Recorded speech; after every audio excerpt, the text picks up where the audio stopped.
don't back down, this is what we're made of. Standing our ground, here it goes down. Oh, you and me, we're gonna be legendary. Oh, wait and see, we're gonna be legendary. Ain't no time like the here and now. Yeah, we showed up, now we showing up.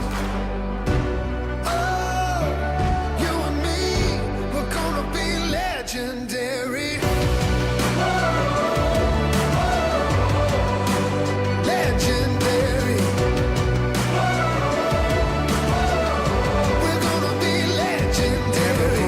Raise up a white flag. Didn't come this far just to turn back. The curtains fall for the last act. Breaking that levee, breaking that levee. We don't back down. This is what we're made of. Standing our ground, here it goes down. Oh, you and me, we're gonna be legendary. Oh, wait and see, we're gonna be legendary. Ain't no time like the here and now. Yeah, we showed up, now we showing up.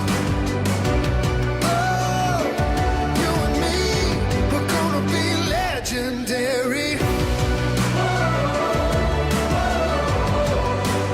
Legendary.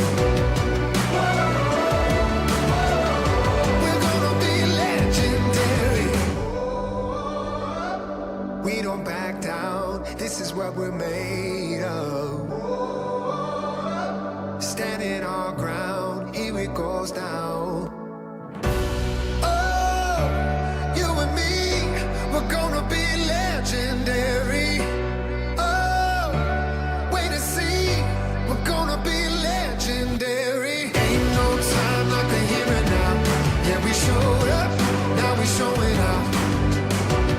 Oh, you and me, we're gonna be legendary. Legendary.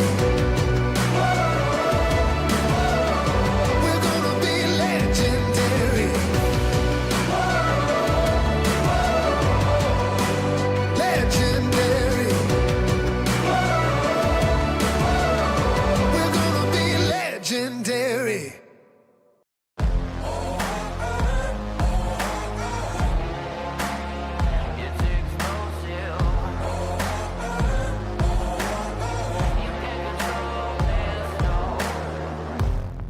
I got metal running through my bones, a resurrection like a ghost. Hurricane, go ahead and blow. Where you could keep your white flag, I'll never fold. A shadow on the battlefield, a survivor never yield. A thunder, go ahead and shade. Don't run from the storm when I feel the rain. There's no rest for the wicked, no victory for the weak. And when the weeds getting thicker, you'll never see me on my knees. You can't control this, it's explosive. You can't control this, it's explosive. You can't control this, it's explosive. I got a fever in my blood, a falling embers from above. I feel the heat when the pressure blows, a wildfire that you can't control.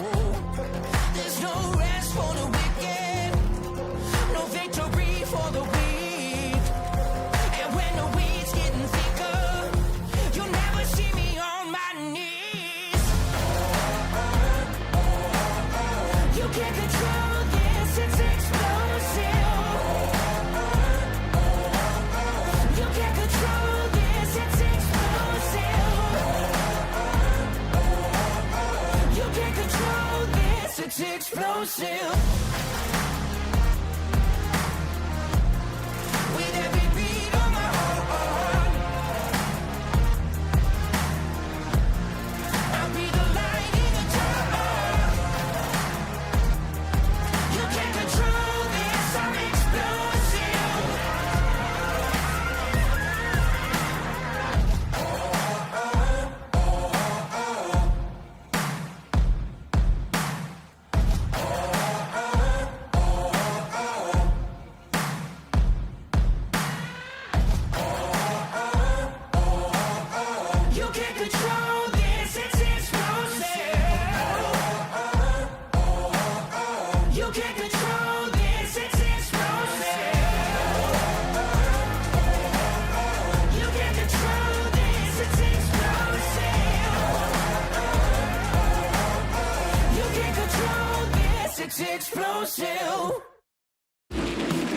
We're a racing family that you can trust on and off the track. So if you're looking for foundation repair, go online or give us a call to schedule your free inspection. If we fix your foundation and you mention Race On Texas, you will get a 1-year free subscription to the All Access Pass.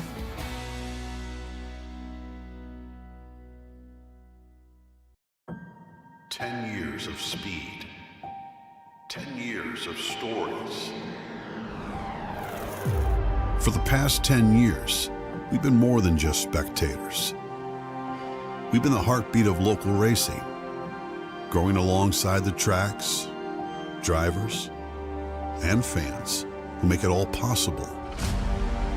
From the dusty turns to the checkered flags, we've shared every triumph and every challenge, making memories that last a lifetime.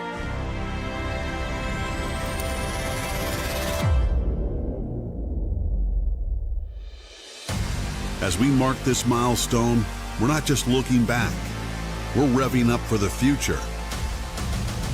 We are expanding, bringing you even more racing, more coverage, and more ways to connect with the adrenaline-fueled world we love. Our commitment to the local racing community is unwavering, and the next chapter promises to be our most exciting yet.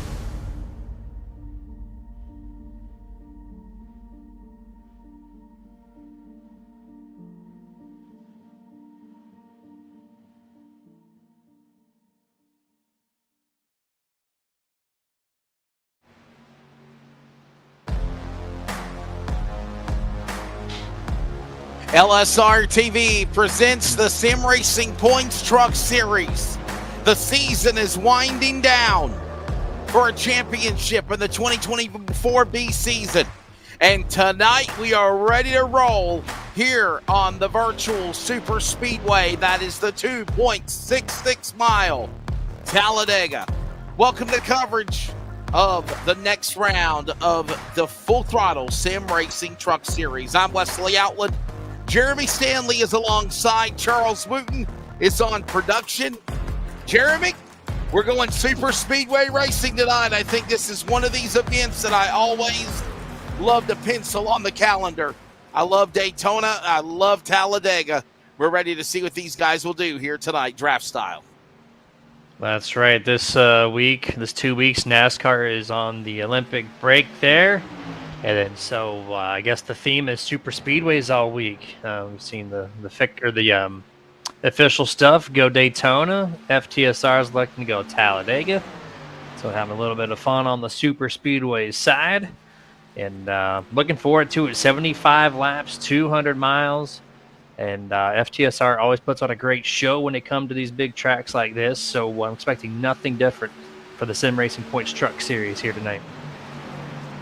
Ready to go here tonight. Let's take a look at the race information presented by Race On. And again tonight, Talladega, 75 laps. It'll be broken down into 2 stages. Lap number 20 will be the first stage, and then they'll race us to 75 laps for the finish. 3 attempts at overtime if need be. No fast repair in this series. 100% fuel capacity, and there will be 3 tire sets.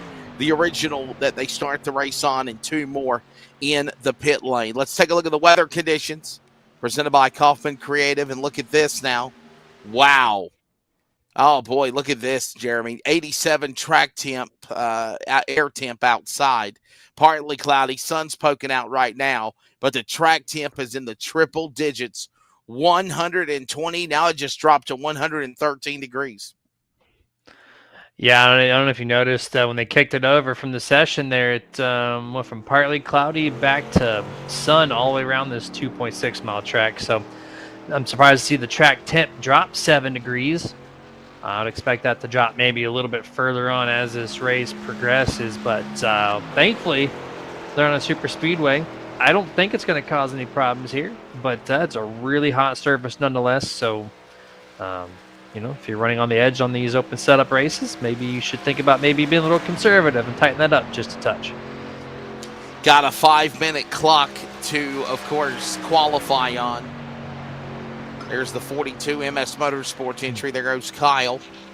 We'll see what his Toyota can do as these drivers on the clock, ready to take on the 2.66 miles. That is the Talladega Superspeedway. 33 to 34 degrees of banking into the corners, exactly into 1 and 2, same in 3 and 4.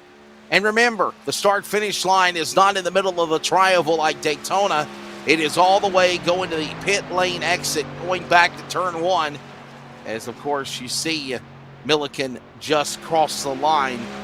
And right now, Richie Coy setting the bar. And I'll be honest with you, Jeremy, right now, the driver that everybody needs to stop is Richie Coy. This guy has caught fire. He's been on momentum. It is still on his side. Ready to see if somebody can step up here tonight and beat him at Talladega. Yeah, 100% there. 13 points over second place Cody McKinney. And the guy on your screen right now, Kyle Milliken, fastest in practice. And I've been watching his qualifying time here. Typically your first lap, at least most drivers run the second to third lane to build up all that speed before they get to lap 2. Milliken kind of surprised me. He's going to run the yellow line all the way on his first lap. So it's going to be a faster first lap. And when they get to that second one, I don't expect him to be inside the top 5 here in the 42. So we're still staying with that Toyota right now. Well, he's setting the bar, 53.886. So that is the time to beat. TJ Bartell just turned to 53.970. Wayne Grossi, 53.998. And it looks like Kyle's going to wind it down here. He's not going to try to compete for its second lap in 42. Good enough for the pole right now. Justin Diltz is up now, the 91. Here he is. This is the line I expected people to run up there in that third groove. He didn't pull it down the track to start his second lap. 54.288, currently P9 there. He takes a late arc into turn number 1. And let's see how he does on exit here. Some people like to sweep it up a half a lane. Some people like to hug. Diltz, I'm not sure what that qualifying line was like there. Coming off of turn 2 a little too wide, I think, for a top 5 contention. But needless to say, let's see what he does at 3 and 4 and through the tri-oval. And there's the man that everybody has been gunning for a while, Richie Coy in that Victory Fuel Ford, number 19. Right now, we'll see what he can do here on qualifying. It is Malikian, followed by Terrell, Bartell, and Williford, currently your top 5 here at Talladega. Closing in on a minute left to go here in qualifying, and there's still only about 10 or so drivers needing to take time, Jeremy. They're not on track yet. See, there's his first lap posted, 15th, one of the slower ones for lap 1. Let's see if he hangs on this entire lap. We've seen lap 2 almost be a throwaway for some of these guys. But yeah, his times are still filing in. Kyle Milliken, 42, still fastest. I was really surprised that first lap on the bottom.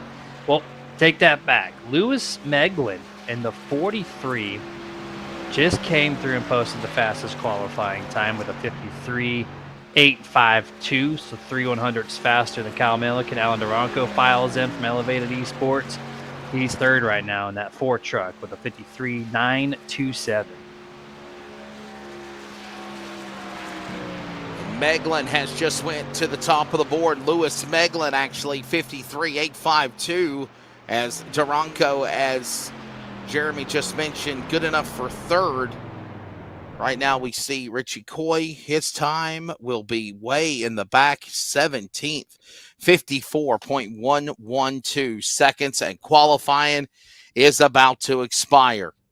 So Lewis Meglin puts down the fast time in his Toyota number 43. The starting lineup ready to go here at Talladega here tonight for the Sim Racing Points Full Throttle Sim Racing Truck Series. Lewis Meglin on the pole. Kyle Milliken will be on the outside in the 42, row 1. Row 2 will find Alan Duranco and Malikian, Robert Malikian of the 16 will start fourth. Couple of Toyotas in the first 4 positions. Bobby Terrell in a Chevrolet will be in the 14, 5th, and then it's Ryan Chapman in the 2. Toyota starting 6th. Row 4, Dave Nestor, PJ Bartell, And rounding out the top 10, we'll find the drivers of Sherwood Williford in the 1 and Wayne Grossi, Jeremy, in the number 7. 11th on back, we got the number 5 of Tom Price. 12th place will be Justin Diltz. 13th place will be Brody Hanna. 14th, Michael Sheffield. Position 15 will belong to Joe Flanagan, starting on the outside of him. In 16th is Marshall Johnson, who got his first top 3 last week. Richie Coy in 17th. 18th place, Cody McKinney. Those two guys are on the chase for the 2024B Championship, starting right next to each other. 19th, Joey McKinney in the 18. In 20th place, Jason Anderson in the 15. 21st, 0-1 of Nathan Bigart. 22nd, Jamie Knott, last week's winner. 23rd place will be Daniel Simmons. 24th, James Torrey. We have Rick Webb and Tony Solari rounding out tonight's 26 truck lineup for the Sim Racing Points Truck Series here at Talladega. That's the starting lineup again as these drivers will get ready to roll onto the racetrack. They're still gridding on the front straightaway. They will get at least one preliminary lap before we get ready to turn them loose. Nerditudes and MS Martin Sports on the front row. And of course, Meglin and Milliken right now will be the front row as the field begins to roll now behind the toe of the iRacing safety car. They'll get one lap and then they'll come to the green flag. Remember, stage number 1 will go to lap number 20. Stage points on the line. Again, the caution will come out. And stage points for the playoffs as well, or at least for the championship standings, a premium. Watching that. And then, of course, they will race 55 laps to the finish of the race, to a 75-lap event. Jeremy, you've announced iRacing, you've ran iRacing. What's the mindset of an esports competitor getting ready to take on the grinding headache that can be a super speedway like Daytona or here tonight at Talladega? Yeah, headache is the choice of word, I would say. Of course, this is the easiest track to drive, right? No problem. It's the mental part. It's when to pit, right? Do you try to save enough fuel to take one extra lap on the green flag cycle, or do you just go right to the front? Or do you lag to the back and wait for the big wreck to happen? If the wreck doesn't happen, then all of a sudden you have to plan to pass 20 plus trucks to get yourself to the front. Then you got that little stage break in between. So, and then you got to find your teammates. Of course, if you're not with them, you don't know if you're going to get the assistance you need to get yourself into the top 5, or if not, the race lead.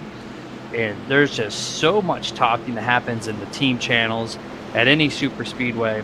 So I would say headache is definitely one of the best words to use that's going to happen with these teammates here tonight.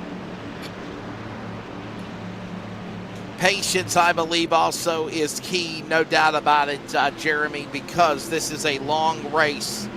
You don't want to tear stuff up, no doubt, at the beginning of this thing.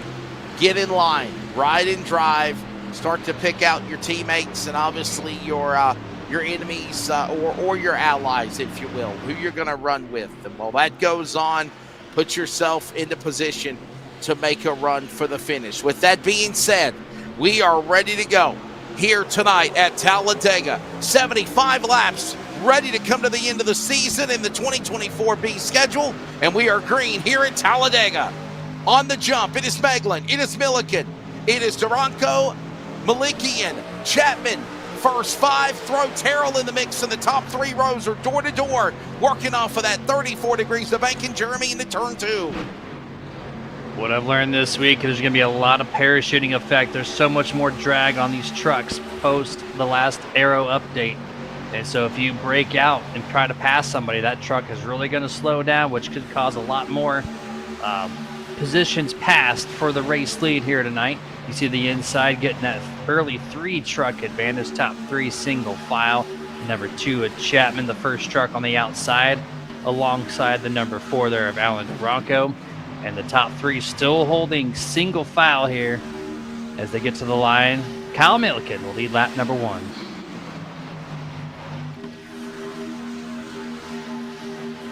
Thundering into turn number 1 and 2. Gotta pace yourself. We mentioned that, as right now it is Milliken, Malikian, Meglin. A lot of 3 M's in the sentence right there for those drivers in the first 3 spots. Duranko watching on. Then you've got Bartel up on the outside lane trying to get something started as the top 5 stay to the low lane as they work into 3. Through turns 3 and 4 now. 4 truck single file. Well, there was 4. Now the 4 goes to the top. Duranko's going to try to help Chapman get this outside moving just a little bit more. I heard it. We were talking to some drivers early on in this race, and they're saying this truck is loose. They got them on edge here with that hot, slick surface and trying to get the best speed possible. You have to put the truck a little bit on edge, and so just for that reason and for some others, you're seeing a lot of spacing between the top line and the bottom line, a whole truck length plus of gap between them amongst the whole entire field here. Onto the back straightaway, Kyle Milliken, fastest in practice, one of the fastest in qualifying, and here he is leading the pack here. This 42, watch out for him here tonight. Working now into that 3rd and 4th turn, getting ready to work their way back to the start-finish line. They got to get through that tri-oval first. Everybody perfectly in line already here in the opening laps right now into stage 1, which will go to lap number 20 through the tri-oval. Here comes Milliken, stays locked to the double yellow line on the inside. Now we got Duranko. He'll make a move to the outside top. Chapman is there. They're going to shuffle from the outside and move up to the front runners as they work back the bank and into 2. Duranko and Chapman working very well, nose to tail all the way through the corner. Playing risky business there, but it's paying off through turns 1 and 2 down the back straightaway. They still have the huge momentum push temporarily. Alan Duranko has the nose advantage over Kyle Milliken getting to turn 3. You should see the momentum shift back to the bottom through this set of corners. It's going to be the drag race to see who's going to lead this lap. And that question will be actually, Jeremy, how long will they stay in line the way they are right now? Of course, it looks like the inside lane is the preferred fast part of the racetrack. No doubt it is Malikian right there with Meglin now. It's going to be now the 4 of Duranko still up top.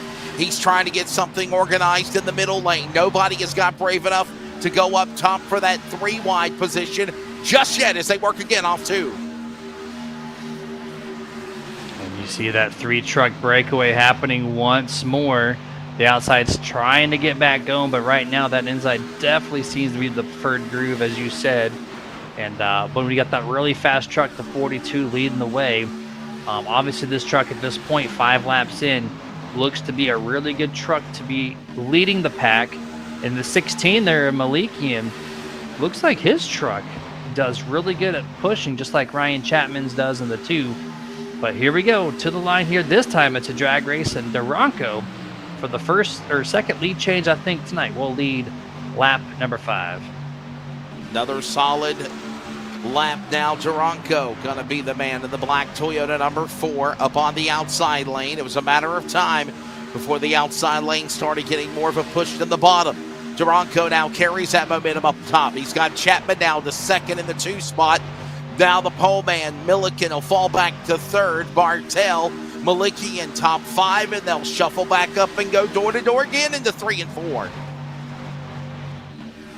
Much closer battle here compared to the first couple laps here. Duranko, Chapman really trying everything they can. The outside line is basically equal to the numbers game, top versus bottom.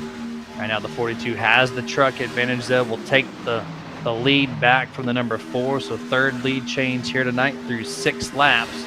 And we're going to see this back and forth for the next 14 laps before we get to that stage break. So we've already worked about 6, make it laps into it now. And now you see Milliken going back to the lead. Malikian will follow. That's the drivers of the 42 and the 16. Meglin back to 3rd. Now we're trying to see somebody get up to the top in the back to try to go 3 wide, but quickly got shuffled out of deck. Had to get right back behind those drivers' rear deck lids under the tailgate and get back 2 by 2 in formation. Working lap number 7 as they come to the tri-oval. This time by Kyle Milliken, Robert Milliken, Lewis Meglin, Bobby Terrell, Alan Duranko, your top 5. Now Nestor to 5th, Duranko back to 6th, Williford, Chapman, Price, and Bartel, your top 10 to 2. It's amazing how quick the outside can just fall so far back just with a couple of trucks shifting out of position. And you see it 4 or 5 trucks single file on the bottom here, down the back straightaway on lap number 8. One truck looks like he's going to do the step out and try 3 wide. 2 trucks go to the top of the track, maybe trying to form that third lane, which is probably a good idea. We got, 12 laps before we get to stage end here at the line. And if you're going to go from 20th into points inside the top 10, you're going to need to find some partners up there, because right now it is stalemating hard right now if you're in 10th on back. The top 5, though, seems like you can leapfrog someone with all that space to your outside. And you got to somehow be in line for sure, not only for the stage 1 to stage 2, but definitely at the end of this thing, you got to start kind of picking and choosing which line works best for you. I think we're going to see that. I think a lot of these drivers in the first stage, honestly, Jeremy, are committed to just riding and driving. Some are on the inside, some are up on the outside lane, and I think they're right now just trying to fill their trucks out, fill the track out, if you will, as now we see Williford and Duranko back to 6th and 8th position on the outside lane, battling everyone else on the bottom as they're getting ready to come to halfway next time around in stage number 1 at Talladega. Top 3 still single file on the bottom. The number 1 Williford, this is the first time we're going to see him lead the outside charge. Let's see what him and Duranko can do here. They go up an extra lane there, up against the second dashed white lines. Comes back down a little bit for corner X, shoots way up the track. Williford a little bit on that loose side, as I mentioned, on lap 2 or 3. Handling seems to be part of it. And that little wiggle right now, look at the lost momentum. They're keeping up at the 43. But I think they would have gotten to at least 2nd place. But look at this. They separated themselves from Ryan Chapman, and they're trying once more, but they need to button up that distance from one another if they're going to make an attempt to get back to the front.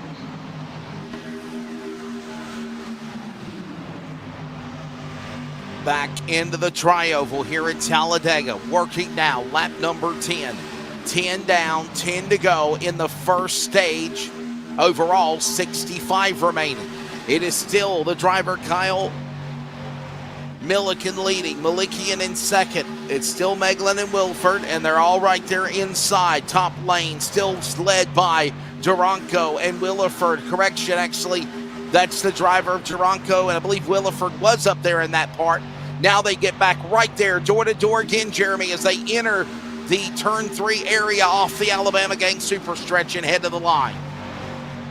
I feel like the 2 of Ryan Chapman may be cooling off his truck for the back half run. He is giving up a ton of space between himself and the 4 of Duranko. He got real close there in turn 4, but backs it way down once more.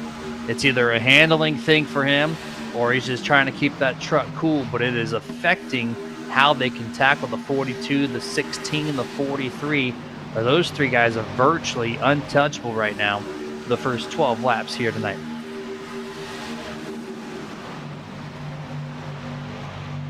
Down the back straightaway, the Alabama Gang backstretch here at Talladega.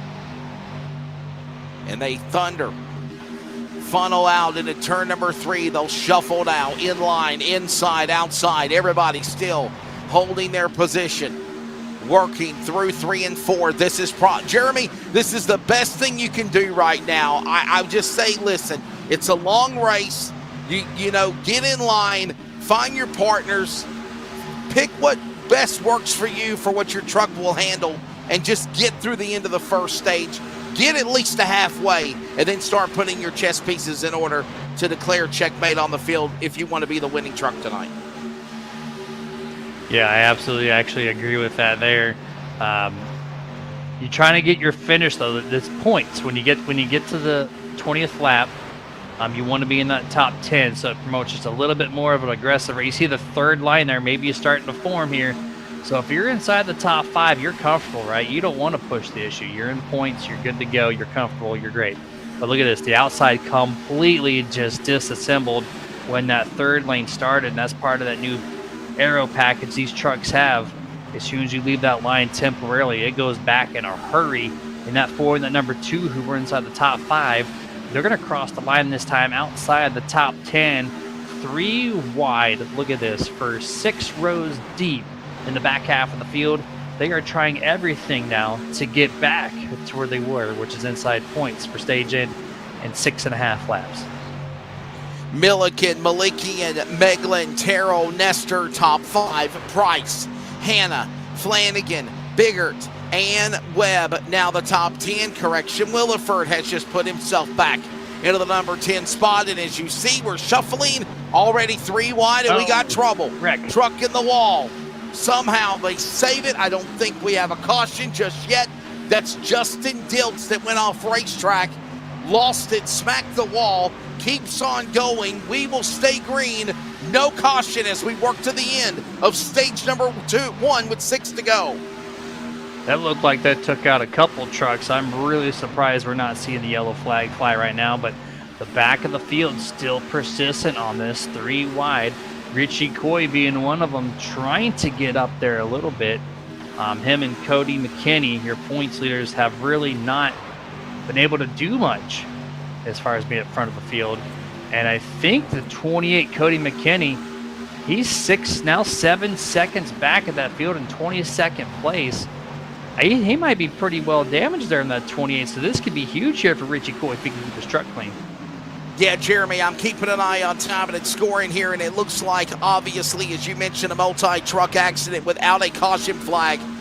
It was, of course, Cody McKinney, Marshall Johnson, Justin Diltz, as I mentioned, and Joey McKinney also with a lot of damage on his truck. He right now is behind the wall, 1 lap down, so it continues to get worse than what it was last week for the driver of the number 18 who's trying to make a run for the championship. No caution, though. We're still under 5 to go, and they go into 3. Yeah, if I remember last week, Richie Coy asked him, how do you plan for Talladega, trying to protect the points? And he just said, you don't. You don't think about it. You just show up and drive, to paraphrase it lightly. And, back half of the field formed 3 wide. There was a wreck for plus 20th or so on back. So you don't want to see a wreck, but if you want to see it, you want to have the least amount of trucks as possible, and you're going to do that back in the field. But unfortunately, it's taken out our 2nd place in points, 13 back from your race leader. So if Richie 19 can keep his truck clean, this is what he's talking about, is just you let things sort themselves out. And now he's got to keep a clean truck. But right now, he's still got some 3 wide in front of him a little bit. They're still trying to form something. I just don't think it's going to happen here with 3.5 laps. They need to get a lot of trucks in a hurry to this top if they want to make any type of move here before that caution does fly. You've got about the top 10 or 12 right now, single file around the racetrack, and then from there on back, you are seeing them get doubled up 2 by 2. All this going on again as they work through the tri-oval right now, coming to the line, this time by 3 laps to go here in stage number 1. It is still Milliken, Malikian, Meglin, Terrell, Nestor now up into the top 5 of their single file up in the front, and still Wayne Grossi goes to the outside in 2. Top 6 single file, but yeah, that 7 Pennzoil Chevrolet Silverado trying anything he can here with 2.5 laps. They got about 6 trucks, I believe, on the top right now 7 through turns 3 and 4.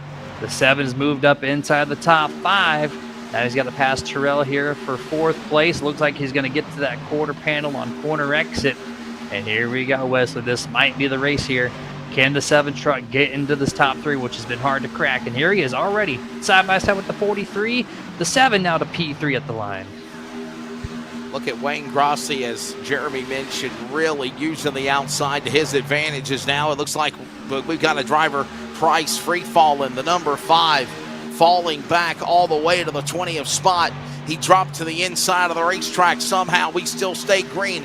They work their way down the back straightaway. It is still Milliken. Malikian still in 1 and 2. They're going to shuffle out 3 wide. Here comes Cowabunga. Ninja Turtle time. Biggert up high. He goes 3 wide up against the safer barrier. No friends. He's going to drop back in a hurry. And look at that. That outside just deforms just a little bit. And once more, 42, 16, 43. Nose to tail where they've been since the drop of the green flag. Lap 20, this is it. Final lap here for stage in. Will the 16 maybe try to steal that stage? Who knows? He's got the space. He's got plenty of time to think about it. Or will the 43 just hang tight with the 42 Milliken and make it happen down the back straightaway for the final time before the yellow flag does fly? Outside still can't crack the top 5. So it's going to be up to the 42, 16, 43 to dice it up here if they want to. And this will be the end of the stage. As you forementioned, here they come working into turn number 3 and 4. Looks like it's a big stack up behind in the top 10 for those final couple of points. But it looks like it's going to be the driver, actually, Kyle Milliken, coming to the line through the tri-oval. He will win stage 1 here at Talladega. Robert Malikian goes for a pass as they work into turn 1, but it doesn't matter as the caution comes out at the end of 20 laps. It is Milliken, Malikian, Meglin, Terrell, Grassi, Nestor, Bartel, Hanna, Chapman, and Flanagan, all getting stage points here, Jeremy, at the end of a successful caution-free stage 1. Caution out now for the first time. That is just because we're at the end of the stage break. Yeah, very clean stage, very classic FTSR to keep things clean and fun at the same time. But it looks like some of these guys have to do some homework and do some thinking about how they're going to run stage 2, knowing that the aero package is different. This is the first time they've seen it in league conditions. So congrats to the 42 on that dominant performance so far here tonight through all 3 sessions. Now he's got to tackle just under 50 laps before we're going to get to the end of this race. Can the 42 Milliken make it happen here tonight? So these drivers are going to have to reset, make no doubt about it. They're going to be coming down to the pit lane. They will be taking on pit stops. That'll let us take an opportunity to go for pit stop 2. We're back with more coverage from Talladega in just a moment. Again, Kyle Milliken, winner of stage 1.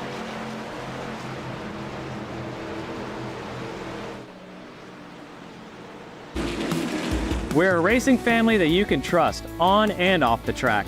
Here at Hercules Foundation Repair, we are here to help with our free in-home evaluations and personal repair plans. So if you're looking for foundation repair, go online or give us a call to schedule your free inspection.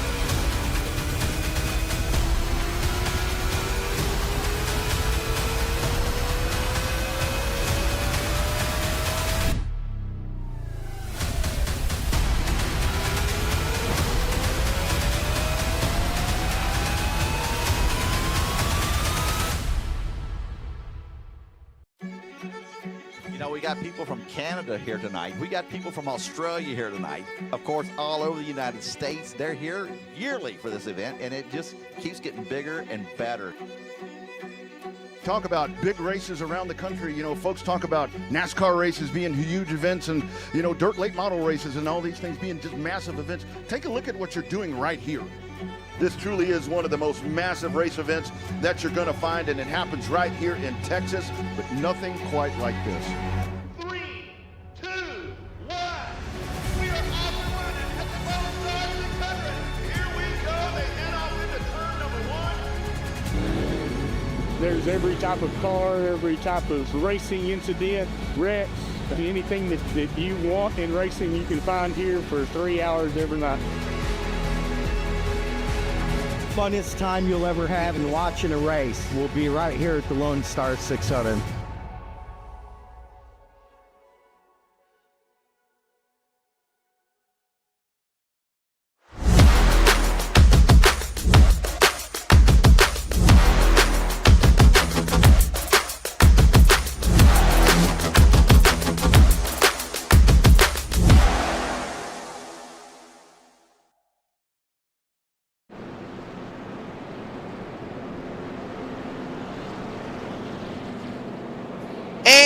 And we welcome you back, Talladega. Everybody pitted except for James Torrey.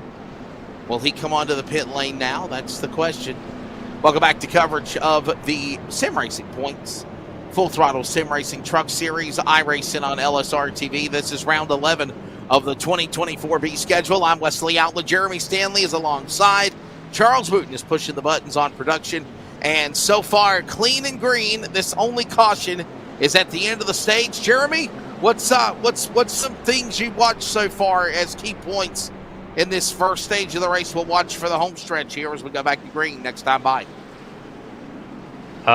One thing that stands out to me the most is how do you pass Kyle Milliken and his 16 and 42 teammate or 43 teammates here, just on a mission. They've just been doing so well, and I would imagine they're going to go back to single file on the bottom. So number one is, how do you beat those three? You're going to have to do it from the top. How do you form that line to consistently keep that position ahead of them? The challenge is now with the aero package. It's just, you have to stay in line if you want anything to work. And so you got to do that while trying to keep the trucks cool. But when you dip the nose out a little bit, of course, that's going to slow down your line. The top three have really had it figured out. So that's probably the number one thing to me right now, is making that second line work in your favor. And if you're going to have to use the third lane, which you're probably going to have to if you want to pass these guys that have been up front all race long so far for the first 24 laps, how do you make it happen? How do you get to the top five? Richie Coy's been struggling to do so. A couple other really fast trucks that we usually see each week in, week out be in the top five, not up there right now. So they got some homework to do to try to figure out. They're talking to their teammates now. They were talking about during the pit stops. And this is where you have to execute here. No more cautions that are guaranteed anyways.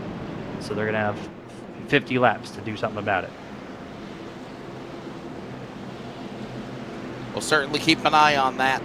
And obviously we will see if anybody can get around Kyle Milliken and his band of competitors right there with the Nerd and Toots team and MS Motorsports, all elevated esports right there with each other. All right, let's get it started.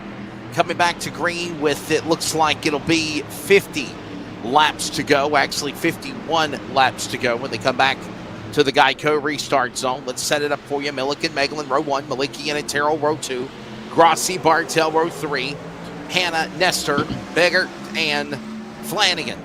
Back to green at Talladega.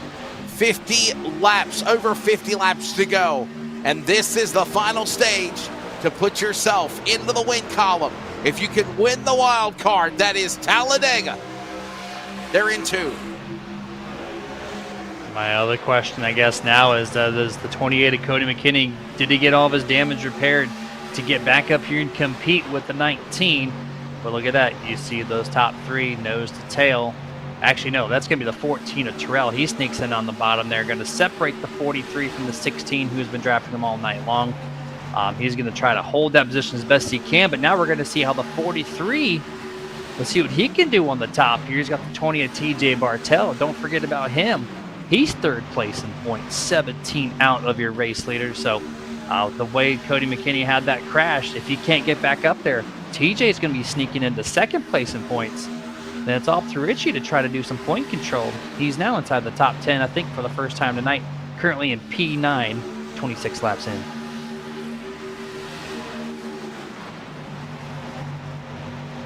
Back straight away. Right back at it again. Side by side. Look at them on the bottom. Milliken, Maliki, and now Meglin in that mix as they all tuck and cover now. Throw a blanket over at least the top 15 right there in a pack as they thunder their way off of turn number 4. Who's going to begin shuffling? They're not yet. Outside lane. Meglin begins to push. He'll try to close in on the leaders. Nothing there. Milliken, Malikian to the bottom of the racetrack now as they come to the line. 43, Lewis Meglin, second place at the line. He's going to try to get alongside Kyle Milliken here and try to do the 4th lead change here. 27 laps in. TJ Bartel doing a great job assisting him through 1 and 2. Down the back straightaway here, nose to nose the entire field. And it looks like he's going to get that truck length. Lewis Meglin's going to. but turn 3 and 4 always seems to help the inside more times than not. So I would not be surprised to see at least 2 trucks go single file on the exit of turn 4. 16, so close to doing it. Malikian, that is, cannot get clear to the 43. Now this might be the first time we're going to see the 43 lead a lap. And back through the tri-oval, this one I'll have Meglin fight on the top. Is he there? No! Milliken stays locked to the bottom. Malikian with the push. And they're all going to watch now. Watch Meglin go to the outside lane. Bartel right there behind his tailgate. Here's some more help. Here comes Nestor and Grasse also in these mix as they work again off 2. They're going to try it once more. The same formation, top and bottom, has not really changed. Ryan Chapman really deep in the field this time around, not being able to participate here in the top 5. You see the 19, Richie Coy up to 8th on the outside. He's going to try to get closer and closer to the top 5 to mitigate any point damage that TJ Bartel currently is trying to put on display. But here we go. The 43 has a slight nose advantage, but they're going to go through the tri-oval. That's going to assist the inside lane. 43 is not going to take the side draft. Kyle Milliken once more is going to lead again to close out lap 28. All of this going on with another lap on the board, still continuing to see all of this transpire. It is still Milliken. What a job for that driver. Malikian is right there in tow in second as well. These are guys that, I don't want to say anything in a disrespectful term, but they normally are not front runners. They normally are caught up in accidents. They're normally involved in incidences, and they take them out. But right now, what great strategy, Jeremy, we're seeing by these drivers is right now, it is elevated esports right there with the Malikian Meglin. Meglin now the leader. Here comes now Meglin, the 43 on the outside, looking to shuffle to the top. Malikian will fall back to 4th. Milliken and Malikian now hook right back up again, and they're right back into turn 1. 43 and Meglin led that lap this time just by a mere couple thousandths of a second. So that is your 4th official lead change here tonight. That's a very low number considering that we're at Talladega Superspeedway. This track is known for 40, 50 plus lead changes in the actual races. I know it's a little bit short of a distance here on the virtual side, but only 30 laps in is quite a low number that goes to show you how well the 16 and the 42, that's Malikian and Milliken rather, are performing so well so far. Bobby Terrell looks like he's keeping that 1 truck length gap. I've noticed he's keeping that separation between him and the 16, keeping that truck extra cool. But I think that's partly why this outside is doing so well, because he's not sucking up to the bumper like the 43 was on the first stage. And so this is giving us a little bit better view here. Stage 2, some great racing here side by side all the way through. Now on the back straightaway once more on lap 31. And remember, in about the less than 8 laps or so, we'll also be closing in on the halfway mark of this race as well, around lap 38, as they work their way again through the tri-oval. Malikian and Meglin and Milliken, those 3 drivers in succession now from 3-2-1, 1-2-3, have been up in front all night long. A little in competition along the way, maybe by Meglin to try to want to lead a lap or so, but then quickly he relinquishes and give it right back to those drivers locked on the inside. Meglin is still stuck on the top. Nobody has got anything going on the 3rd lane yet. Maybe Flanagan thinks about it. He backs away. All this is going on as they work into 3 again. Side by side, 42, 43. It seems like that's going to be the theme here for the first half of this stage. I do believe we're expecting green flag pit stops at some point, probably around the lap 50 to 60 range somewhere. I know it's a large average, but I don't think they can make the pole distance. So maybe they split this thing in half, 25 to 75. So right at the 50 mark, you might see some people dip down pit road, which is, coming up here kind of quick at this pace. Still no yellow flags. We saw one wreck, did not produce a yellow flag, but outside of that, a lot of spacing still given to each and every single driver all the way from 1st back to your 20th to 25th place. So doing a very good job so far, keeping it clean, and I love this. Still side by side all the way through. It is Milliken, Malikian, Meglin, Terrell, Bartel, all in tow. By the way, correction, I think I mentioned that it was Flanagan that was up on the outside lane. It was actually the yellow and red 13 of Nestor. He is right there behind the back of the Bartel DeWalt Tools colors. At one time, he was driving the Levi Jeans colors, blue truck number 20. Not anymore. Now he's in the DeWalt colors, the DeWalt Tools number 20, working off two. He is right there. Nestor and also Coy is with them, but still no third lane started. As quickly as it gets going down the Alabama Gang super stretch, Jeremy, it dissolves as they work into three, all still side by side. Yeah, they just cannot so far. They don't have the equation, the recipe, whatever you want to call it, to get around Milliken and Malikian. These two are just inseparable. And the 43 of Meglin, remember, once again, he was working with these guys on the bottom third truck in line. We saw how fast his truck was. Now as he's leading the top lane, it's kind of stopped any momentum on the second line. He's doing so well for himself with the 20 of Bartel behind him. The 20 is going to have to separate from the 43 of Meglin if they want to do any type of passing. But if they're going to continue to follow Meglin, which is probably a good idea, at least until pit stops, you're going to see this same exact formation, I believe, for the next 15 or 20 laps, as long as they keep it clean.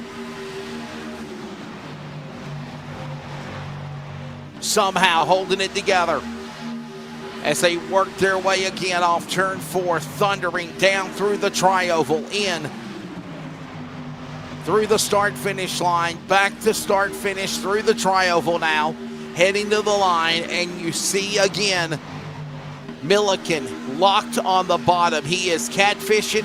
If you've ever heard of that expression of the dirt track racing world, Jeremy, that's exactly what he's doing. He's catfishing on the bottom. He's locked to the bottom, and his teammate Milliken, Malikian, and Meglin are all doing the same as well.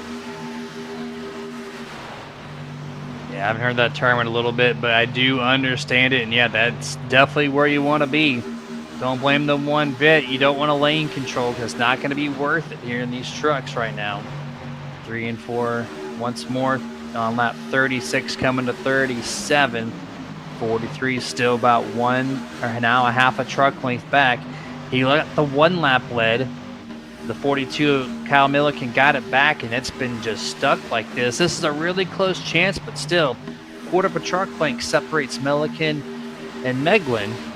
Get those 3 names mixed up: Malikian, Milliken, and Meglin. Those are all tongue twisters up there right now. But Bartel all the way stuffed into the back bumper through turn 1 on the 43, temporarily Meglin to the point.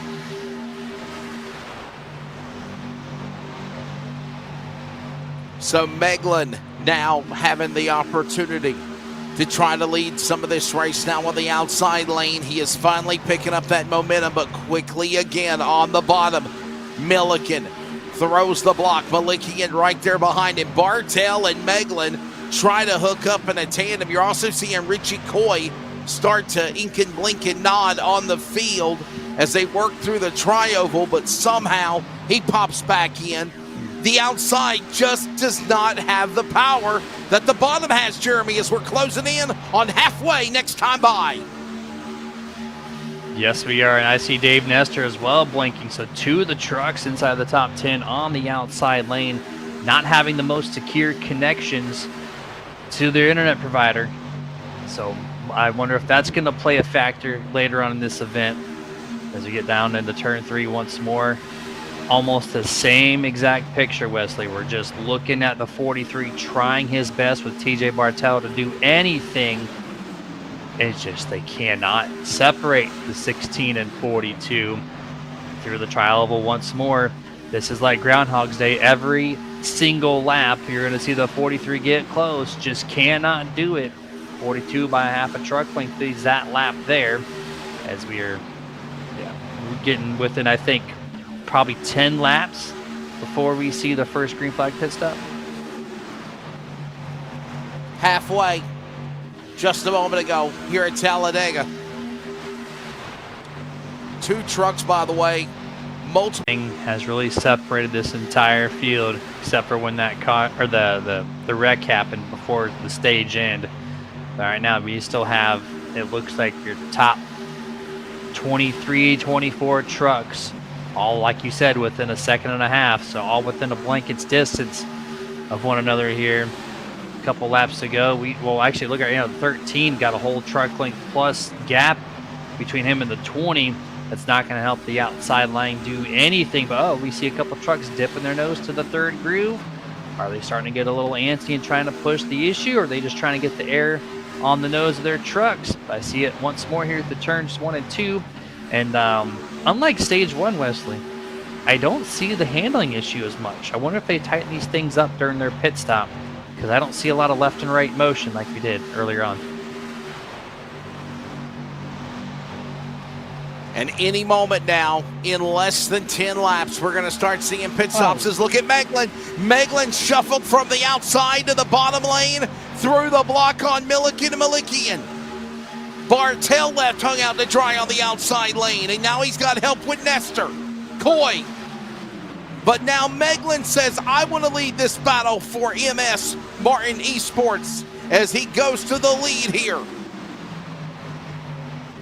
What a move there. Bartel finally gave Meglin enough time to clear the 42, and he quickly took advantage of that. So now Bartel, the first time, going to have the clean air on the nose of his Toyota Tundra. He's going to bring Dave Nestor, Richie Coy, and everybody else behind them along down the back straightaway here. The 20 side by side with 2nd place now. Kyle Milliken. Kind of weird to hear to say that right now, but yep, chilling in 2nd place, locked in for a little bit here. Turns 3 and 4 on lap 42. 42 taking a peek to the outside. He's going to keep it underneath the 43. Maybe he'll jump in front of the 20, knowing the 20 is a pretty good pusher.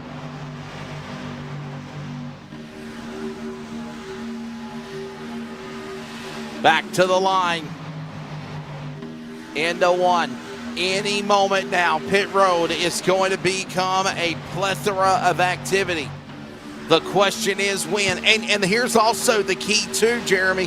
When you pull onto the pit lane, especially if you're one of these guys up on the top, you've got to find a way to get to the inside, and you've got to find a way to make room and let them know you're pitting without trying to wreck anybody in the process. I did that this past Monday in my league race. And it's tough when you try to pit with 6 or 7 different trucks and you do not have a good qualifying effort. That pit stall comes in a hurry. And if you're on the outside trying to pass somebody or just couldn't get down for any reason, it is really tough to try to wave people on without trying to hit somebody or getting checked up. And so if you're going to be working with your teammates like the 16, 42, 43 are doing, they're in communication as to where they need to be entering pit road. That is very crucial so you don't lose time when you exit pit road, because that's where you're going to see this field kind of separate for a little bit, and you want to be locked in to maximize the time on pit road and to not have any issues. Meglin, Milliken, Malikian, Bartel, and Nestor working lap number 44. When they come to the line this time by, they're all 4. Still, no one brave enough to try to go 3 wide. And still, everyone fighting to stay to the double yellow line on the inside. Meglin knew that. That's why he made that daring move, left Bartel and Nestor and Coy hanging. He is now pulled up in front of Malikian, Bartel, or Malikian and Milliken. And he's now the man that led here in that MS Martin Esports entry, number 43, as we work our way now down the back stretch and approaching green flag pit stops at any moment. And the question, Jeremy, who could go for the undercut? If you're going to go for the undercut, you need your teammates. You really do, because if you pit first and you only bring 2 or 3 down, you're going to lose all that time. If in the next lap you get 6 or 7 that come down pit road, strength will definitely be in numbers in that case. So who's going to try the undercut? You always expect the people that are 10th place on back, the ones who need to make some ground happen for them and their team. If you're in the front, you don't need to worry about that. You really don't. So it's going to be the guys 10th on back that need to go, you know what, if we pit now with 5 or 6 trucks, we can do this. We can. Oh, never mind. Here's the wreck. 18, number 6, James Corey around. I think that was, the 18. So that'd been Joey McKinney. There was one more truck at the infield there, hits the wall. That's the number 9. That's Mr. Johnson. Marshall Johnson crashes. Yep. This is in the back of the pack. And honestly, this works out perfectly, if you will. Jeremy, because they're going to be coming to pit road now. Yeah, they're definitely going to come to pit road, and green flag situation out the window. You do not have to worry about pitting with your teammates to try to do what you can. But here's the wreck off a turn. Oh, the 18. Joseph McKinney just got loose or turned down the track right into the 6th rear quarter panel. That was so weird. The trucks looked so stable, Wesley, up until that point, and 18 just turned right down to the field.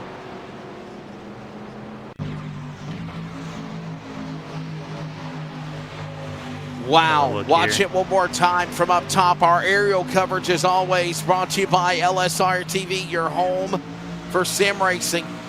And watch up top, right about there. Look at the contact. That is the 6 of Torrey. And then you got another guy that slammed hard at the bottom of the racetrack.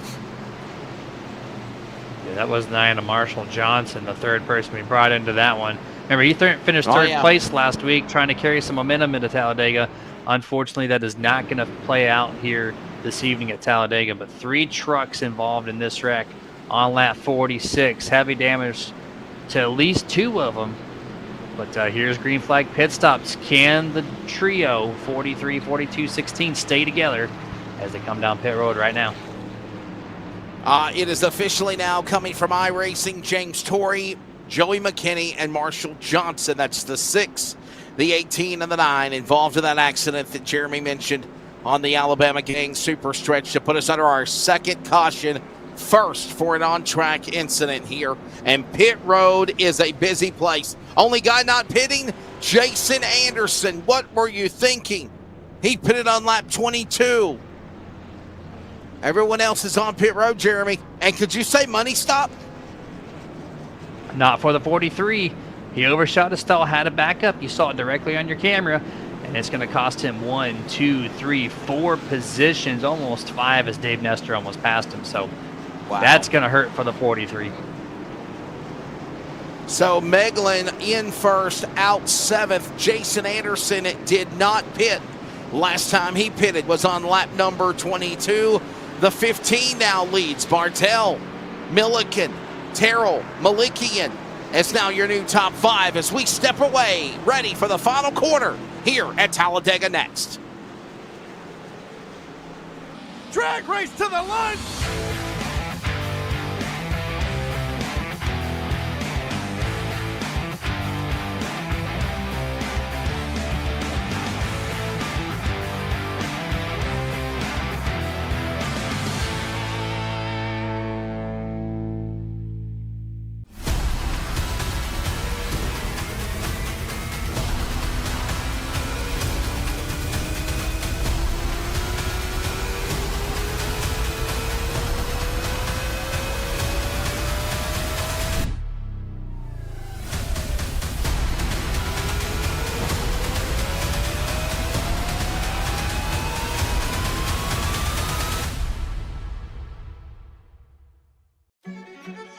You know, we got people from Canada here tonight. We got people from Australia here tonight. Of course, all over the United States. They're here yearly for this event, and it just keeps getting bigger and better.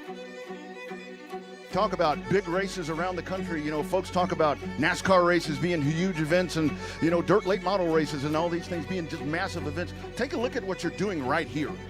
This truly is one of the most massive race events that you're going to find, and it happens right here in Texas, but nothing quite like this. 3, 2, 1. We are off and running at the Lone Star 600. Here we go. They head off into turn number 1. There's every type of car, every type of racing incident, wrecks, anything that you want in racing you can find here for 3 hours every night. Funnest time you'll ever have in watching a race will be right here at the Lone Star 600.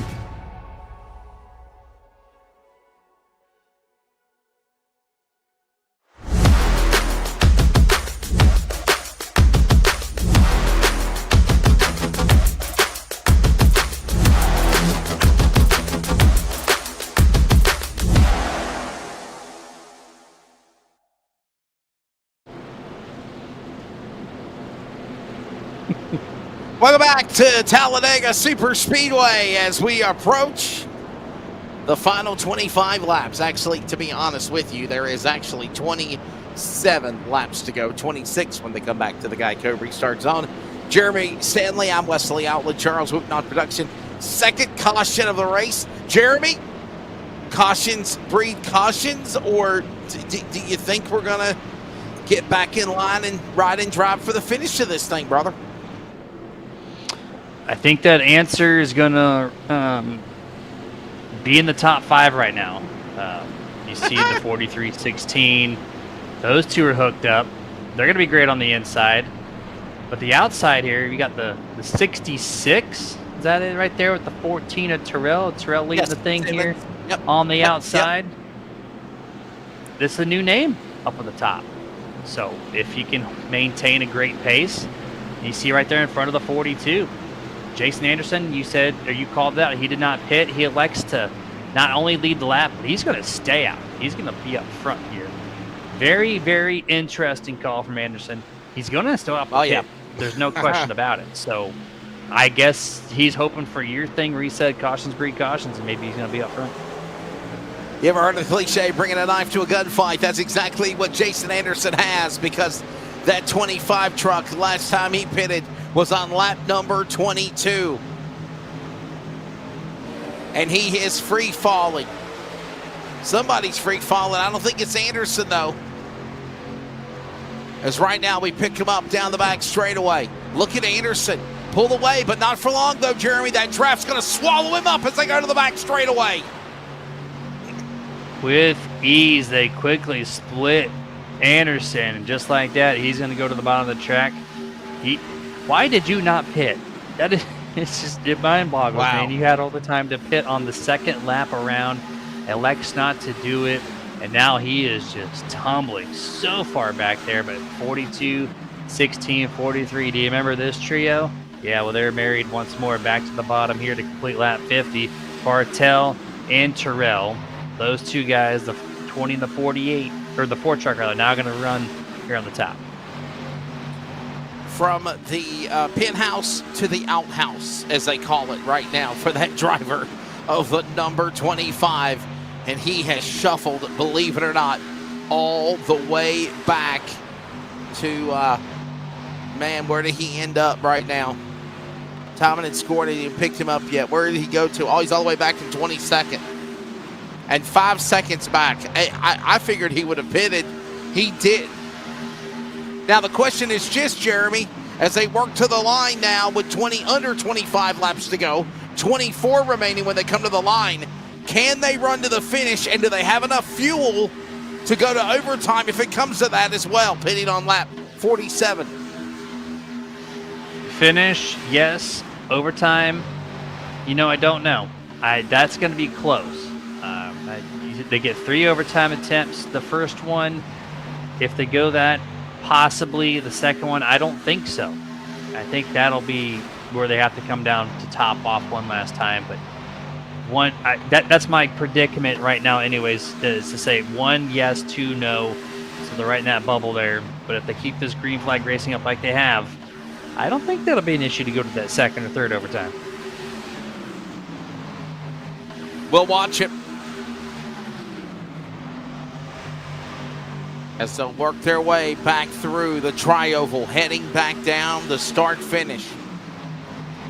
Back in front again, Milliken, Malicki, and Bartel, Meglin, Terrell now your top 5. And again, nobody has been able to get that outside lane up against the safer barrier, working for 3-wide racing just yet. There you see Anderson. He's going to go a lap down. Anderson has not even, he stayed on track. He's way off the pace, and he just goes a lap down in 25. I think he might have pitted, though, guys. I think he did pit. He did pit. He pitted on lap 51. He's a lap down. I mean, he did come down pit road. He's a lap down. The only truck that's a lap down right now, I do believe. It's still a head scratcher to me, but needless to say, I mean, if there's a caution, he's the only truck that's in contention for that lucky dog. So maybe it's just a safe play on his part, knowing that he's going to go only one lap down. But if they go green the rest of the way, he's going to go 2 laps down. There's no way he's going to maintain this pace by himself around this 2.6-mile track. The speed difference between with draft and without is about 15 to 20 miles an hour, which he just fell out of that draft pack now. So they're going to be doing 200 miles an hour. He's going to be doing 180. There's no way he carries that the rest of the way.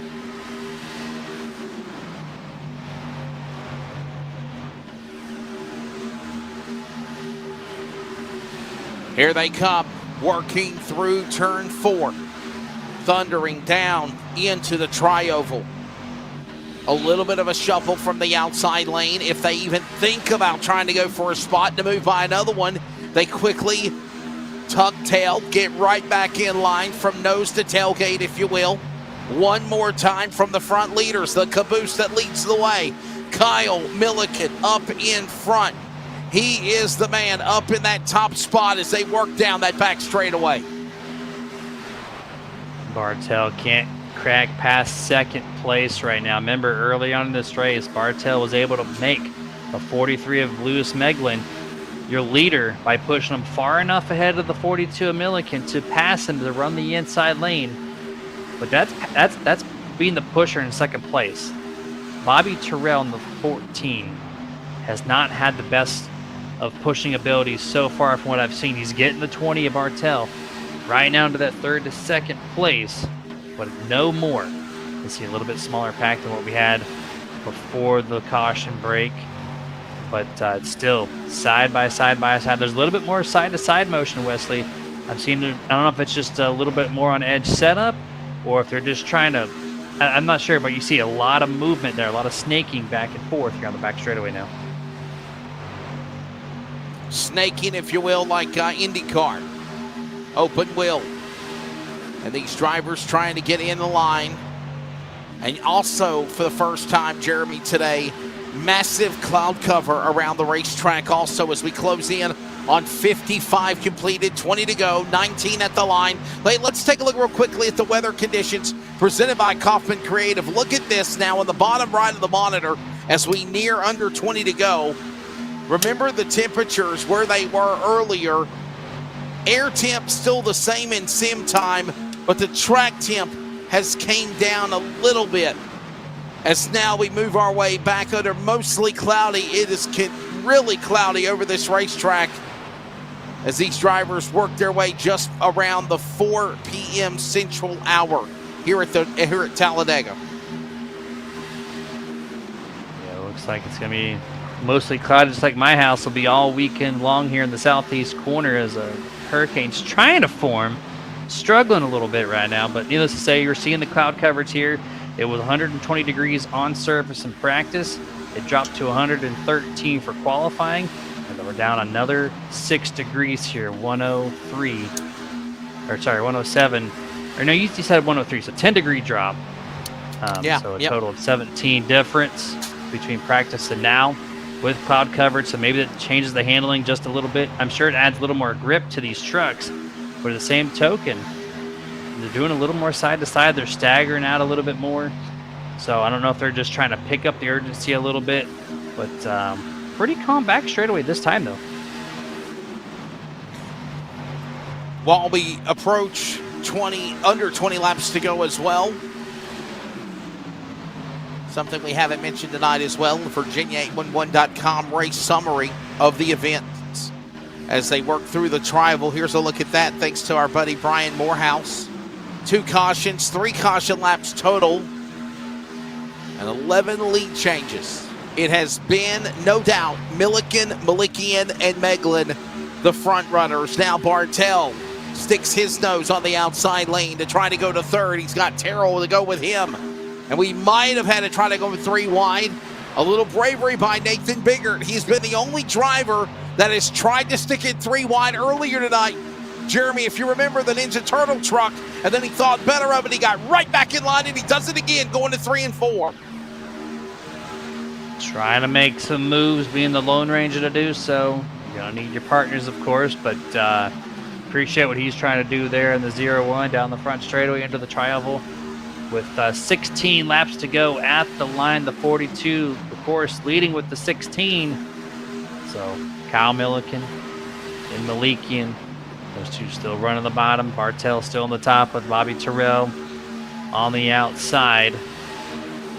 And it's just kind of a stalemate situation right now. I don't expect 3 wide for maybe another 5 laps or so, but when we get inside this top 10, Wesley, no holds barred. Here's the Ninja Turtles truck one more time, and nobody is going to go to the top with them. And here we go. Back to the pack you go.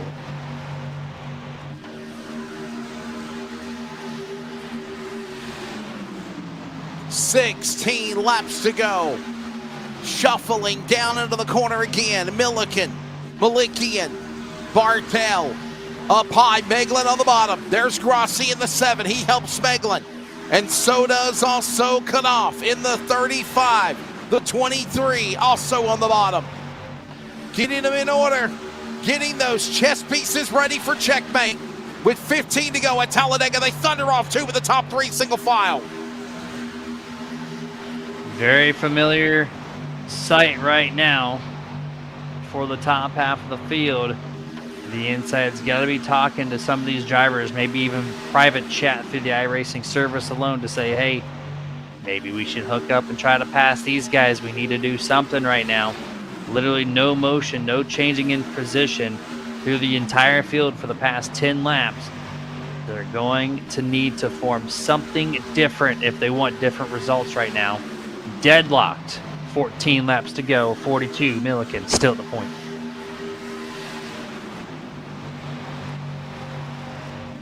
Starting to try to get shuffled 3 wide. Terrell thought about it.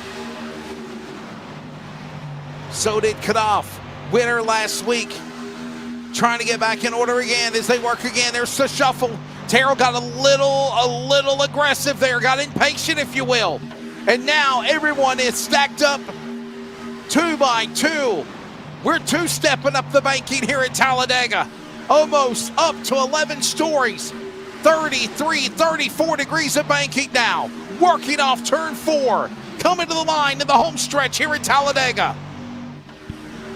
13 laps to go. Bartel still side by side with the 16 of Malikian at the line. It looks like the 16 does hold on to second place. You see the 0-1. He did fall all the way to the very tail end of this big pack here for the race lead as he's trying to get something going. He's been the only adventurous person in this whole entire 20-plus truck field for the lead right now. Now Bartel's got a nose here, temporarily holds the lead. He looks to go to the inside. Door is not open all the way. We saw the 42 shift down just a little bit to avoid contact with the 20 to get back to turn 3.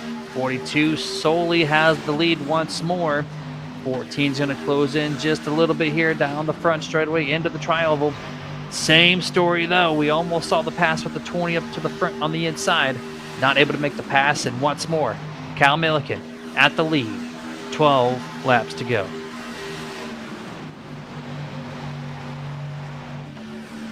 I got to ask you this question, Jeremy. I know that Milliken, Malikian, and Meglin are teammates. They've been kind of locked with one another all night long like the Three Musketeers. But when do the Three Musketeers go off on their own to become Larry, Curly, and Moe and try to fight for their own win amongst themselves? Or do you need to stay with your teammate? I think the way they're doing it now, if the 16 of Malikian, if he can get clear of Bartel with, I would say, 3 laps to go, that's when you make your move. You don't want to do it too early because you can get filed out, separated, whatever the case is. So you want to wait till the last few laps to make that move. But right now, you stay put. You do not move because you're guaranteed a top 5 where you're at right now. Don't ruin that for you and your teammates. So you wait 3 laps to go, maybe even 2 laps to go. You dip out Right, if you have right. the space to do so. But that's where I'd say where you make that move.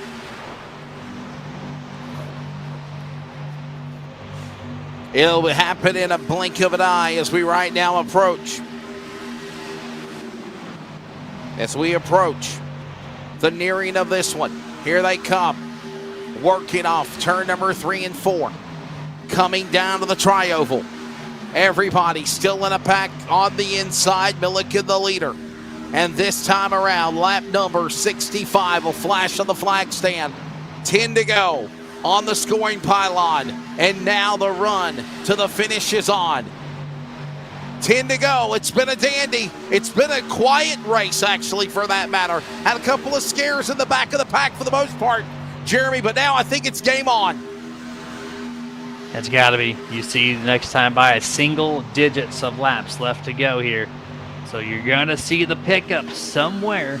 I'm not too sure where you see the first move come from. You see the 0-1 Nathan Bigart still being adventurous by himself. No one's still wanting to go 3 wide. And so we're just continue to see this 2 versus 2 trail here. And you got to see it at some point in time. There's the gap, though, the 16 to 43. They have an opportunity if they want to, but they choose not to. So that's the safe call there to stay single file. Now 9 laps to go.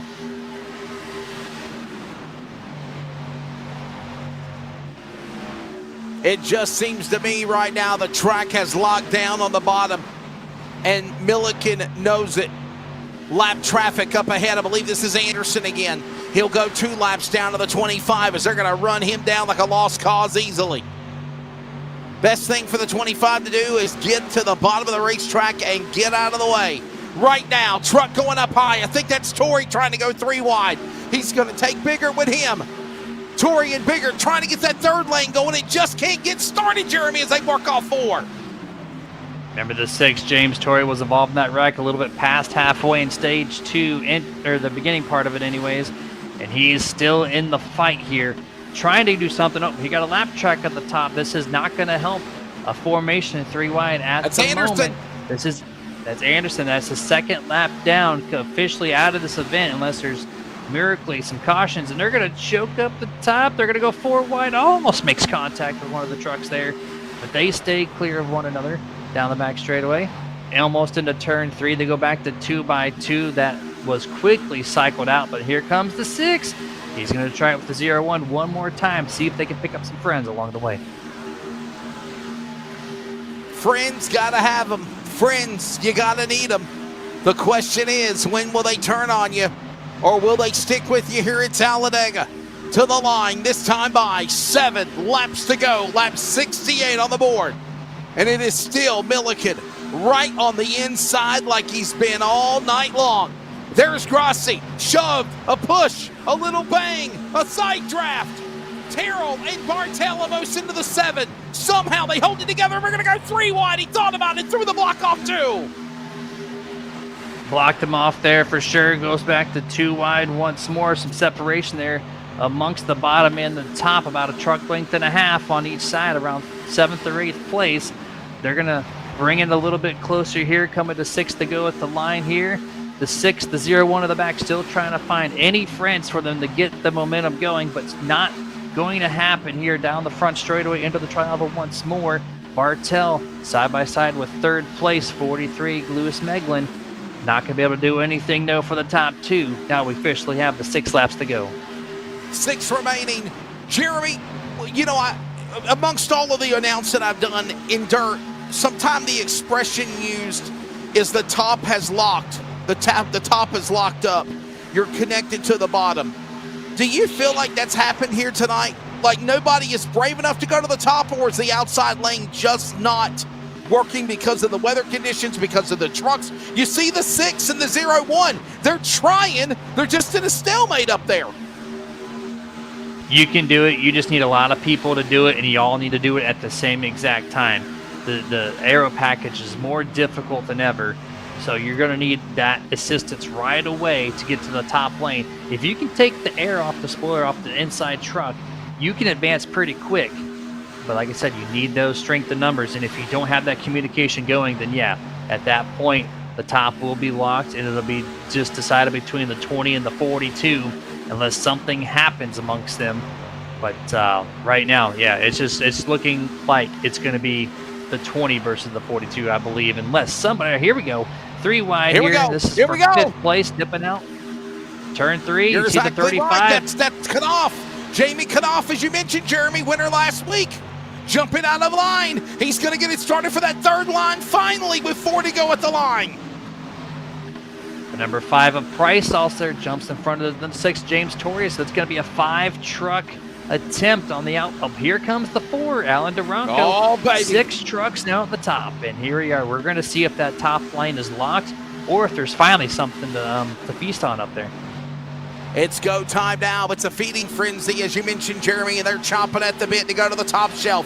Coy, inking, blinking, not again. 3 wide. He's the man in the middle. Hot knife through butter. 3 by 3 by 3 by 3 by 3 by 3. Now it's go time at Talladega as they form 3 wide in almost every position down into the 3rd turn. The 35 of Price doing everything he can, pedal to the metal, not getting the side draft though. He needs to bring it a little bit closer if he wants to progress into the top 5 and top 3. But as you see, the inside momentarily still has the preferred momentum through the trial. But here are going to be 3 laps to go at the line. It barely belongs to the 42, I think. 3 to go. Over 7 miles remain. Working now. That back straightaway. Off of turn 2. 3 wide, and you got to remember, as they're in that shuffling formation, boy, you have got to be precise and methodical in your moves, because one dart, one wrong mishap, one wrong slip of that virtual wheel, Jeremy, and you've got crash. Right now, they're holding it together as they work to turn number 4 and 2 to go. Going to be 2 to go after they get through the trial here. The outside just, I think it's showing that it is locked. It is so difficult to do anything up there. They got the numbers, they just don't have the momentum. Nothing is provided, so this is going to be a 2-lane race to the finish for at least the race lead. 42 and the 20 still at the point amongst the top, or the bottom 2 lanes rather. 1.5 laps to go. 42 Milliken, half a truck length over TJ Bartel, who now has the lead. Oh, 1 truck in the wall. Looks, oh, here we go. The 4 Duranko, heavy crash. Dave Nestor in the 13, the 5 of Price. There it is. Caution is out here, just under 3 laps to go. This is going to be our first attempt at a green-white checker. So the 4 has crashed. Duranko, it looks like also Dave Nestor has crashed. Nathan Biggert has crashed. The 4 obviously got it started. We saw that little glimpse off the concrete wall, and then they just could not save it. There it is, that little shuffle from that middle pack, and then you see everyone else involved in that accident there to put us under caution. And as you mentioned as well, Jeremy, we're going to overtime here at Talladega. They just could not get back to the white flag. They could not. They're taking another angle at the wreck here. Focus on the 13 of Dave Nestor. See all the 3 wide there. Good amount of spacing at this point, but there's a truck that bounced off the outside wall, and it was the 4 of Duranko who quickly shifted down to the mid lane, takes out the 13. There's the 6 of James Torrey. I saw the 0-1 Nathan Bigart as well. Remember, those 2 guys were the only ones originally trying to be adventurous, trying to get something going. Yep. They finally got it set up, and they're the ones that pay the price on it. Caution is out. We go to overtime. Do you pit? I would say probably absolutely not, Jeremy Stanley. They agree. They'd like not to come down. Like I said, I think they could take the first overtime. I'm not sure if they can do the second. Based off the math, I would think it's going to be close. But only time will tell if we get to that point. But right now, everyone in this field does have enough fuel. The only person that can make it is the 25 of Jason Anderson. He's going to get shifted from 2 laps down to 1, I do believe. So he's banking on 1 more of these things. We do have a couple of drivers that have come down to the pit lane, not the ones that are involved in the accident, but obviously Sherwood Williford has came down pit road. So did also Rick Webb. Of course, Torrey Ryan Chapman, I think, just pitted a moment ago. Williford again. These are guys that are pitting multiple laps down maybe. Right now it looks like James Torrey is on pit road. He'll exit. Dave Nestor, Tom Price back on pit road. And Alan Duranco now going to be the first driver, one lap down. Behind him is Anderson. And that is the way we will set up for overtime. Quick break. Free racing. Some call it that. It's overtime at Talladega. Are we just getting started? Or can one overtime seal the deal? Kyle Milliken is trying to win. We'll find out if he can do it when we return.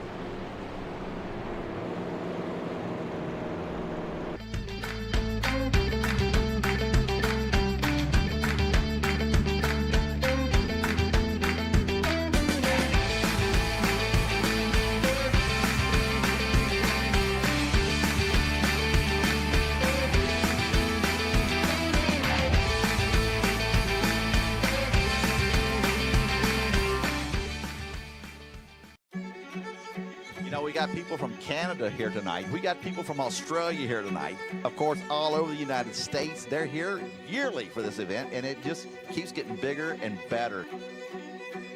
Talk about big races around the country. You know, folks talk about NASCAR races being huge events and, you know, dirt late model races and all these things being just massive events. Take a look at what you're doing right here.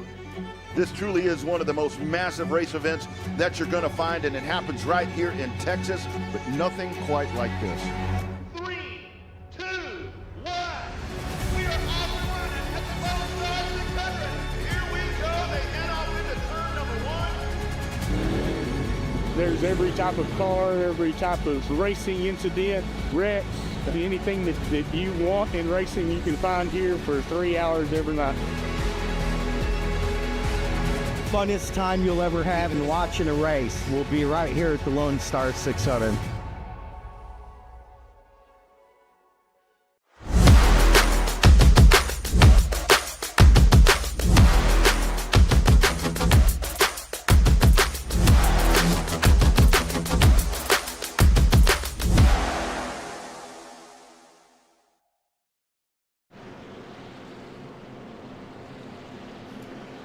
Getting ready for overtime here at Talladega. The Alabama Gang Super Stretch is where they are right now. They're getting...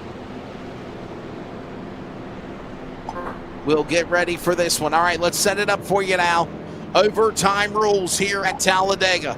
The leader has to take the white flag. If they take the white flag, then the next flag ends the race, wreckers or checkers.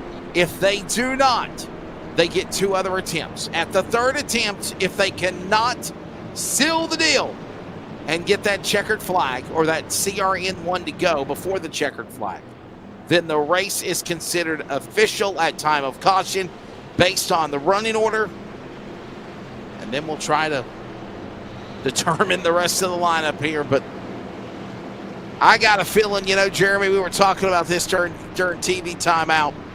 I think the fireworks are about to fly here. I really do. You're going to see a lot of shifting. We saw the 3rd lane not work past, they got to like maybe 5th place, and that was it, right? So there's going to be a lot of shifting early on. You got to get this restart. If you see any gap, you need to move to that lane that you want to be in, and you're going to see it quickly. So we're going to see how the inside can stack up, if they can lock each other nose to tail. But we're going to find out. 2 laps remaining, maybe potentially more, but right now scheduled 2 more left. Back to green. Quickly, Kyle Milliken on the restart. And remember, something else we haven't thought about as we go back to green on lap 77. This is about 30 laps now on fuel for these trucks, and they're averaging around that much. Remember, you were thinking if we get another caution, they might not be able to go to overtime 2 or 3. Right now, Milliken in tow. Here comes Grossi. Here comes Richie Coyne to the outside. 3 wide. Can't get away from the 42. That was, they worked at 3, though, Jeremy. 3 wide for 6th on back, but they're going to lose the momentum here quickly. The inside still carrying all the speed. Wayne Grossi, we saw him lead earlier tonight on the outside, and he did a great job doing so. Does he have the help here? Richie Coy only has 3 trucks behind him now, 2, and he's going to drop back here as they come to the line, and it looks like they're going to stay wreck-free. White White flag flag is out. You're exactly right, Jeremy. This is it. Final time. 1 to go. Grossi makes contact with the leader on the CRN. 1 to go, and they're 4 wide behind the top 2. Milliken, Malikian, Meglin. It's been that way all night to the back stretch for the final time. Heartbreaker for Wayne Grossi. He actually led that last lap by, but had a little bit of a loose truck situation, kicked out to the top, and there he goes back outside the top 10. Here comes the push from the 20 to the 14. Do they have anything at the line? Somehow they hold it together as the clouds more cover the sun. It's getting as dark as it's been here today at Talladega. Final time around, a push, a shove. It looked like Terrell was going to jump out of line. He couldn't go with Bartel. He hangs with Bartel. Checkered flag. Kyle Milliken's going to win Talladega. Robert Malikian's going to finish second. Bartel third. The Pied Piper of the day, no doubt, has been the Elevated Esports team and Kyle Milliken and Robert Malikian. Nobody could pull out a line to make any move on them. And if they did, Jeremy Stanley, they would get aggressive, get defensive, and get right back in their P1 and 2 spots. And that's the way it's been all night here at Talladega. It's been a long time since I've seen a dominant performance at a super speedway come from anybody, and the 42 Kyle Milliken put it on display. Clearly the fastest truck all night long amongst practice, qualifying, and race. And you know what, Wesley? The actual winner of tonight's race is that third place truck, TJ Bartel. He finishes third. He's 17 points out. The 2 people he's trying to battle in points, Richie Coy, Cody McKinney, they finished back in 17th and 14th position. So he's going to jump a ton of spots. He's clearly going to pass Cody McKinney, and he's going to be nose to tail with the points of Richie Coy going into the final 2 races of the 2024 B season. Kyle Milliken getting the win here tonight at Talladega. Wow. Such a strong Milliken truck. in the 42. He did. And by the way, don't take anything away from Malikian either. Don't take anything away from that driver. No, you're absolutely right. Clearly helped him get to this position. Stayed with him the whole entire time. It paid off very, very well. So, yeah, Robert Malikian, excellent job there in that 16 truck. Was P2 the bridesmaid all night long and helped Kyle get in this spot. Now Kyle owes one to Malikian at some point in time.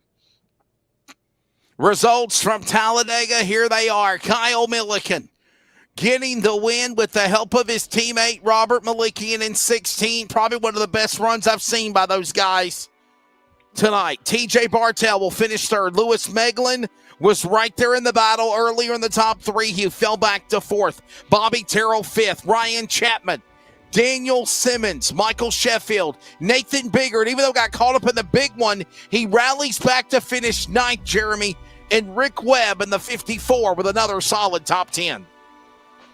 11th on back. 11th place, Sherwood Williford. 12th, Brody Hanna. Jamie Knapp up 9 spots from his qualifying effort, finishes 13th. 14th is Cody McKinney, your 2nd place, now 3rd in points heading into next week. Joe Flanagan in the 53 will finish 15th. Wayne Grossi, who led the white flag lap, finishes all the way back in 16th place. 17th, Richie Coy, your points leader. 18th place, James Torrey in the 6th. 19th, James Anderson made it back somehow to the lead lap. And then 20th on back is 5 laps down or more. It's going to be Alan Duranko, Dave Nestor, Tom Price, Marshall Johnson, who finished 3rd last week. Terrible finisher at 33 laps down. Joey McKinney, 24th. Justin Diltz, 25th. And Tony Solari, which I don't think he made a lap tonight, but on the scoreboard, finishes 26th here tonight. Final look at the Virginia811.com race summary when it's all said and done. 3 cautions, 2 on the regular distance, 1 for a stage caution. Then there was an accident for a caution. And then there was 1 for overtime. leading us up to this one. And when it's all said and done, 9 caution laps in total, 11 lead changes. There was a total of 79 laps in total for the race. As we mentioned, add on an extra overtime to determine it. Coming up, it is the Drive Victory Fuel, Electrolyte Motors post-race wrap-up. The interviews with the drivers on the podium, Kyle Milliken, Robert Malikian, TJ Bartell. We've got them next after tonight's race at Talladega. You're listening and watching iRacing on LSRTV.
Welcome back to iRacing on LSRTV, and it's the Victory Fuel, fueled by Victory Fuel post-race wrap-up. The winner is Kyle Milliken. Kyle, congratulations, man. It just seemed like you were the truck to beat. From the drop of the green, watching you in practice and the qualifying, I know you had some help, but make no doubt about it, you had a really good truck tonight, man. Congratulations. I know you're going to enjoy this one. Yeah, thank you. They don't come often enough, and the way it played out there, that yellow with only 1,000 feet to go to the white flag, they're sweating a little there, but yeah, it's great teamwork there with Roberts, and it was a good, clean race. Good run with TJ there, and yeah, just from a driver's perspective, it was a good, clean race, but from the other side, it was probably pretty boring on the broadcast. It was still pretty entertaining regardless, man. Congratulations. Dominant performance all night long through all 3 sessions. You, Robert Malikian, and Lewis Meglin just hooked up and did not leave each other basically the entire race. Was this something that was communicated with amongst you 3 prior to tonight's events? Because it looks like it was well planned. To be honest, Lewis has a spotter, so he's not even in our Discord, so we had no communication with him. But yeah, coming into this race, I haven't run a plate track since the trucks have been redone. I didn't even have a setup. None of us did, and we pulled an old Daytona setup out and just worked on the handling, because a lot of these guys are weaving so much, sawing out the wheel on the straights, and it just kills their speed. So we just focused on straight line handling and drivability of the trucks, and locked out first 2 rows of qualifying, practice, and I think first, second, fourth in the race. Yeah, it was a good run for everyone. Man, what does it mean to get a win here, Kyle? Obviously, it's been kind of an up and down year for you, no doubt, but put everything in a good position to end this season and obviously prepare for the home stretch of the C schedule whenever we fire back up in a few weeks. It's definitely nice to get a win, lock into the playoffs, because it's hard for me to make every single week in, week out. But yeah, it's definitely going to make the rest of the season a little easier. Sponsor. Yeah, first and foremost, I want to thank Elevated and Robert for helping me throughout that race. And definitely Gum Automotive, Victory Fuel, and Martin Sports. Thank you, guys. There you go. There's the thoughts of Kyle Milliken. Robert Malikian will finish in the number 2 spot. And Robert, I would probably say big kudos to you as well for Elevated Esports having a good solid run as well. It's been kind of a roller coaster year for you too, and you got your truck in second spot. Congrats. Thank you. What's your take of the race tonight, Robert? Yeah, it was just good teamwork. We knew we had all the speed on the bottom. Just kept trying to give Kyle good pushes. Didn't want anyone to cut in front of us. Lewis got in front of us at one point before the stage, I think. But besides that, we were 1-2 on the bottom the whole time. Yeah, it seemed like you were just really committed to helping Kyle the entire race on the bottom. Definitely the preferred lane. This new aero package apparently is not good on the third lane, and the second lane was struggling. TJ did a great job to push Lewis Meglin in front of you guys temporarily, but outside of that, it was just all inside there. So it sounds like handling was the key part there. Was the track temperature that started off at close to 120 degrees, was that playing any factor into the setups here tonight? I didn't feel anything. The truck felt stable throughout the whole race. So no issues there. I told Kyle if I had the outside lane come into the start-finish line, I was going to bounce outside, see if I can get around him, but never got the opportunity. Well, Bud, before we let you go, thank your sponsors. We'll see you next week. Yeah, I just want to thank Elevated Esports, Gums Auto Center, and you guys at the broadcast, everyone in the league that helped set this up. It was a fun race, and looking forward to next week. By the way, fullthrottlesimracing.net for more details and information. Again, that's the driver. Malikian will finish, and of course the number 2 spot. Now let's go now to the man that will finish in third as we will move into the finale. Actually, we're down to the final 2 races. We're at Richmond next week and then Michigan for the 2024 B schedule. TJ Bartell, we've talked to you before. You've won races. Man, I know you'll be on the podium here. What was your take of this race? Was it just, did Milliken and Malikian just have this track figured out, locked down on the bottom, or was it just nothing would work on the top? You know, as somebody that we know racing winning in this series easily, TJ, what's your take of what Talladega was tonight? Well, I would say that the 42 and the 16 and the 43 really worked together really, really well and kept it on the bottom. And the top line was, you didn't want to go up there because you're done. The second lane, the middle lane that I ended up running most of the race, you had to side draft the crap out of the bottom lane to try and get any gains, and I hate having to do that, but that's the only way you could kind of like inch your way up there. But just not as much speed and grip if you weren't on the bottom, unfortunately. Yeah, when you do that close side drafting, I like to call it as air pockets that sometimes get in the way and it can affect the race heavily. So, TJ, I've worked with you in the past years prior here and elsewhere, and I actually said minus Kyle Milliken, you were tonight's winner because your guys, the 2 people you're trying to fight for in points, they finished 14th and 17th, and you're finishing P3. So you're going to pass Cody. You're going to be right next to Richie Coy in these final 2 races. So what are you looking at as far as trying to capitalize on tonight to help you get this 24B championship yours? Well, unfortunately, I will not be around next week. I'll be on vacation, so I won't be racing at Richmond. So tonight really helps me stay a little further up in the points. I was hoping to finish top 5, having to miss that race. But this 3rd place, helps me for sure. And those other guys not having a good night or as good of a night certainly helps too. So we'll come back to Michigan and see what we can do there. Well, Bud, before we let you go, please thank your sponsors, man, and obviously another solid drive here tonight, finishing in 3rd, and enjoy vacation. We'll see what you can do at Michigan to make a run for a championship. Yeah, Tim Ford, thank you guys. I really appreciate it. Thank you, Charles, Jeremy, and Wesley. Always enjoy going back and looking at the races. You guys do a good job, and I really appreciate that.